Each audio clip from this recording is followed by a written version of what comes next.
Assalamualaikum warahmatullahi wabarakatuh. Alhamdulillah kita telah memasuki tahun baru Hijrah.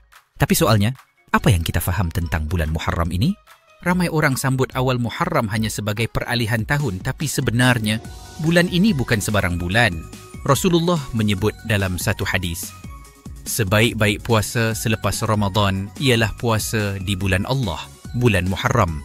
Hadis riwayat Imam Muslim. Perhatikan perkataan baginda, bulan Allah, Syahrullah. Gelaran ini tidak diberikan kepada bulan lain. Ini sudah cukup untuk menunjukkan kemuliaan bulan Muharram di sisi Allah. Muharram juga termasuk dalam 4 bulan haram. Bulan-bulan yang dimuliakan Allah sejak zaman Nabi Ibrahim alaihissalam lagi. Dalam bulan-bulan ini, Allah melarang peperangan dan kezaliman serta menggandakan pahala amalan baik. Apa amalan istimewa dalam bulan Muharram? Yang paling utama ialah kita dituntut melaksanakan puasa sunat, terutamanya pada hari Ashura, iaitu 10 Muharram. Nabi bersabda, berpuasa pada hari Ashura, aku berharap ia akan menghapuskan dosa setahun yang lalu. Hadis riwayat Imam Muslim. Selain itu, disunatkan juga puasa pada 9 dan 10 Muharram atau 10 dan 11 supaya kita menyelisihi puasa kaum Yahudi yang juga berpuasa pada hari tersebut kerana ia hari Nabi Musa alaihissalam diselamatkan daripada Firaun. Tapi sayangnya, ramai yang tahu ini bulan baru, tapi tak tahu ia adalah musim pahala yang luar biasa.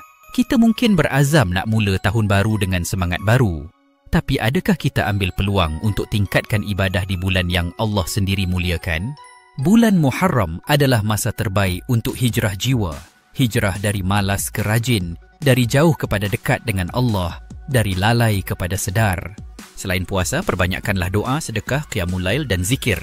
Dan paling penting, tinggalkan dosa dan perkara sia-sia sebab dalam bulan haram, dosa lebih besar nilainya di sisi Allah. Rasulullah juga mengajar kita satu prinsip penting. Sesiapa yang berhijrah kerana Allah, maka hijrahnya akan dinilai oleh Allah. Hadis riwayat Imam Bukhari dan Muslim. Maka inilah peluang, berhijrahlah dengan hati dan amalan. Jangan biarkan bulan Muharram berlalu tanpa kita ambil apa-apa manfaat darinya. Jadikan ia titik permulaan untuk jadi hamba Allah yang lebih baik. Semoga Allah beri kita taufik dan istiqamah, dan semoga amal kita di bulan ini diterima. Wassalamualaikum warahmatullahi